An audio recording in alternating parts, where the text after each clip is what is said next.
जय माँ लक्ष्मी प्रिय भक्तों, आज हम इस वीडियो में लेकर आए हैं श्री सूक्त ओम श्री परमात्माय नमः, ओम श्री गणेशाय नमः। भक्तों, देवी भगवती की अर्चना में श्री सूक्त की अत्यधिक मान्यताएं हैं। विशेषकर भगवती लक्ष्मी को प्रसन्न करने के लिए श्री सूक्त के पाठ का विशेष महत्व है। ऐश्वर्य एवं समृद्धि की कामना रखने वाले साधक द्वारा इस सूक्त में मंत्रों का जाप, हवन, पूजा मनवांछित फल प्रदान करने वाला होता है। इस सूक्त के आनंद करदम, चिकलित, जातवेद, ऋषि, श्री देवता और अनुष्टुप हिंदी पंक्ति है। पहला, हे जातवेद अग्निदेव, आप सुवर्ण के समान रंग वाली कुछ हरित वर्ण विशिष्टा सोने और चांदी की हार धारण करने वाली चंद्रवत प्रसन्न कांति स्वर्णमयी लक्ष्मी देवी का मेरे लिए आवाहन करें। दूसरा, हे अग्नि, उन लक्ष्मी देवी का मेरे लिए आवाहन करे जिनका कभी विनाश नहीं होता तथा जिनके आगमन से मैं सोना, गौ, घोड़े तथा पुत्र आदि को प्राप्त करूं। तीसरा, जिन देवी के आगे घोड़े तथा उनके पीछे रथ रहते हैं तथा जो हस्ती नाद को सुनकर प्रमुदित होती हैं, उन्हीं श्री देवी का मैं आवाहन करता हूँ, वह लक्ष्मी देवी मुझे प्राप्त हो। चौथा, जो साक्षात ब्राह्मण रूप मंद मुस्कान वाली सोने का आवरण से ढकी हुई दयामय तेजोमयी पूर्णकामा भक्त अनुग्रह कारिणी कमल के आसन पर विराजमान तथा पद्मवर्णा है, उन लक्ष्मी देवी का मैं आवाहन करता हूँ। छठा, मैं चंद्र के समान शुभ्र क्रांति वाली सुंदर दयुतगामिनी यश से दीप्तिमती स्वर्णलोक में देवगणों के द्वारा पूजिता उदारशीला पदहस्ता लक्ष्मी देवी का शरण लेता हूँ। मेरा दुख दरिद्र दूर हो जाए, मैं आपके शरण के रूप में वर्णन करता हूँ। छठा, हे सूर्य के समान प्रकाश स्वरूपे आपके ही तप से वृक्षों से श्रेष्ठ मंगल में बिल्व वृक्ष उत्पन्न हुआ, उसके फल आपके अनुग्रह से हमारे बाहरी और भीतरी दुख दारिद्रता को दूर करे। सातवां, हे देवी देव सखा कुबेर और उनके मित्र मणिभद्रा तथा दक्ष प्रजापति की कन्या कृति मुझे प्राप्त हो, अर्थात मुझे धन और यश की प्राप्ति हो। मैं इस राष्ट्र में देश में उत्पन्न हूँ, मुझे कृति और सिद्धि प्रदान करें। आठवां, लक्ष्मी की ज्येष्ठ बहन अलक्ष्मी का जो क्षुधा और पिपसा से मलिन क्षीणकाय रहती हैं, मैं विनाश चाहता हूँ। देवी मेरे घर से सब प्रकार के दुख दरिद्र तथा अमंगल को दूर करे। नौवां, जिनका प्रवेश द्वार सुगंधित है, जो दुराधर्म तथा नित्य पुष्टा है और जो गोमय के बीच निवास करती हैं, सब भूतों की स्वामिनी उन लक्ष्मी देवी का मैं अपने घर में आवाहन करता हूँ। 10वां, मन की कामनाओं और संकल्प की सिद्धि एवं वाणी की सत्यता मुझे प्राप्त हो। गौ आदि पशुओं एवं विभिन्न अन्य भोग्य पदार्थों के रूप में तथा यश के रूप में श्री देवी हमारे यहाँ पधारे।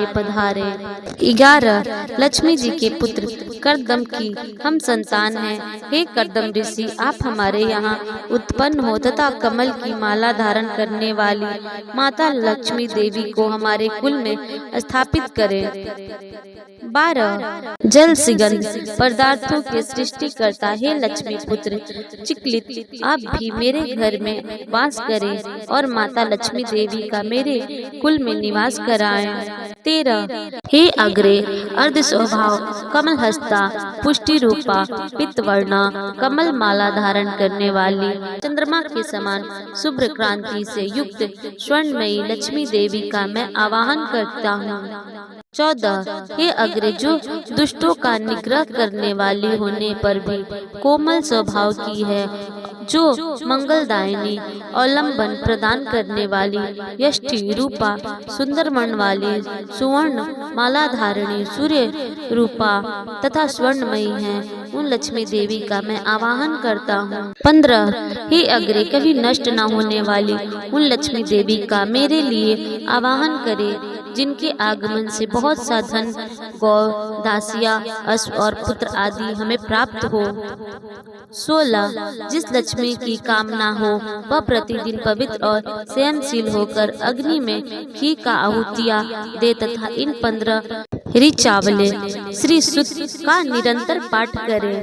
17वां कमल सहस्त्र मुख वाली कमल दल पर अपने चरण कमल रखने वाली, कमल में प्रीति रखने वाली, कमल दल के समान विशाल नेत्रों वाली, समग्र संसार के लिए प्रिय भगवान विष्णु के मन के अनुकूल आचरण करने वाली, आप अपने चरण कमल को मेरे हृदय में स्थापित करें।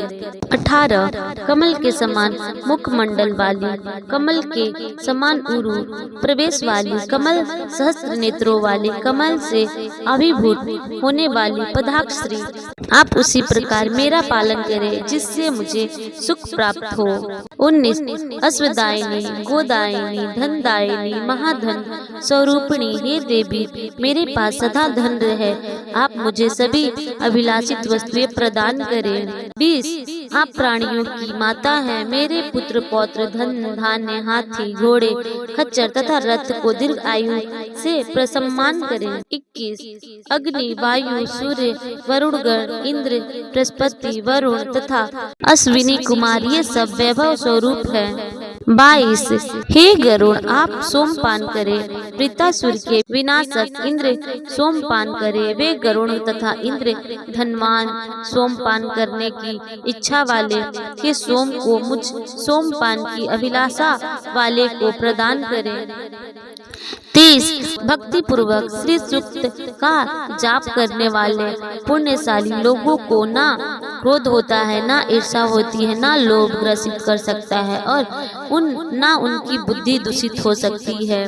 24 कमल वासनी हाथ में कमल धारण करने वाली, अत्यंत धवल वस्त्र गंधानुलेप तथा पुष्पहार से सुशोभित होने वाली, भगवान विष्णु की प्रिया लवणमयी तथा त्रिलोकी को ऐश्वर्य प्रदान करने वाली, हे भगवती देवी मुझ पर प्रसन्न होइए।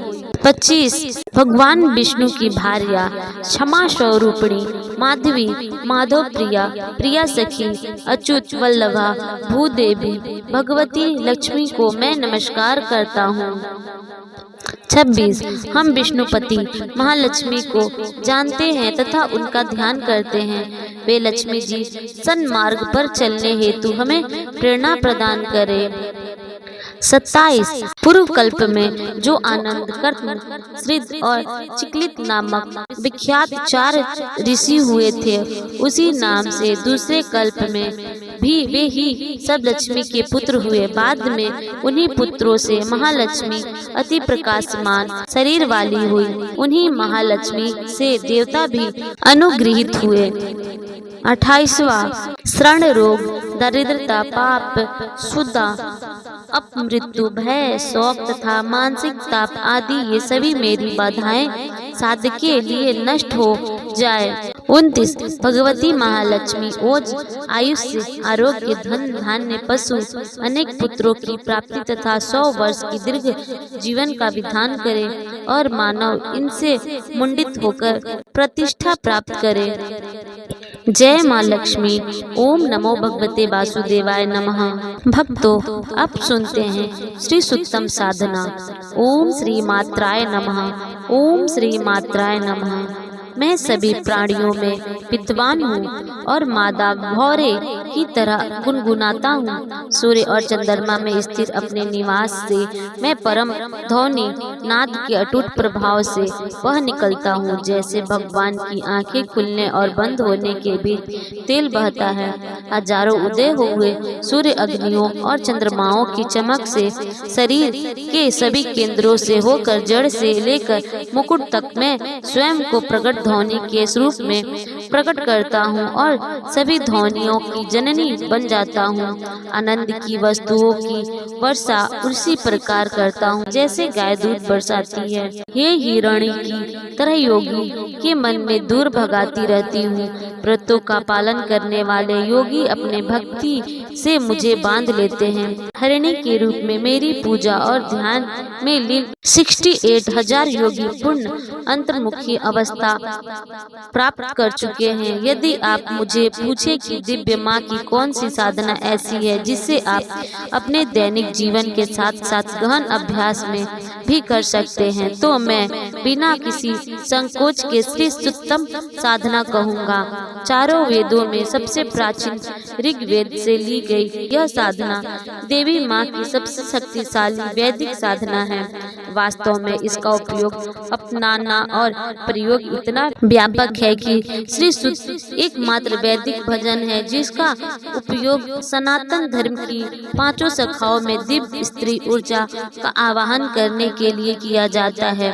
शिव यानी शिव की पूजा करने वाले, वैष्णव यानी मुख्य रूप से विष्णु की पूजा करने वाले, गणपति यानी गणेश की पूजा करने वाले, सौर्य यानी सूर्य की पूजा करने वाले और निश्चय रूप से शक्ति यानी देवी माँ की पूजा करने वाले, और एकमात्र भजन है जिसका उपयोग वैदिक और तांत्रिक दोनों प्रकार की पूजा से बिना किसी परिवर्तन से किया जाता है। श्री का अर्थ है दिव्य माता, ऐश्वर्य, समृद्धि, आश्रय और प्रगति। सुत्तम का अर्थ है वाक्य पटुता, स्तुति, गान यानी छह में लिखा हुआ या पाठ योग भजन। श्री सुत्त सबसे प्राचीन वैदिक भजन है जो देवी माँ का आवाहन, आराधना और आवाहन करने के लिए समर्पित है, ताकि इस ग्रह पर आपका जीवन आनंदमय और सार्थक हो। श्री सुत्त में महारत हासिल करने से आप ब्रह्मांडीय ऊर्जा के साथ जुड़ जाते हैं और चार पुरुषार्थ धर्म, आध्यात्मिक धन, अर्थ, भौतिक धन, काम, इच्छाओं की पूर्ति से मिलने वाला सुख और मोक्ष यानी मुक्ति का अनुसरण करते हैं। चाहे आप वैदिक जीवन शैली में महारत हासिल करना चाहते हो, श्री विद्या के साधक में, या मात्र यह जानने में रुचि रखते हो कि मंत्र किस प्रकार आपकी चेतना में गहन परिवर्तन ला सके और आपके जीवन में लाखों चीजों को सहज बना सकते हैं, श्री सुत्त साधना के बिना आपकी यात्रा अधूरी है। भक्तों, अगर आपको यह वीडियो अच्छी लगी हो तो हमारे चैनल को लाइक करें, शेयर करें और सब्सक्राइब करना ना भूलें। धन्यवाद।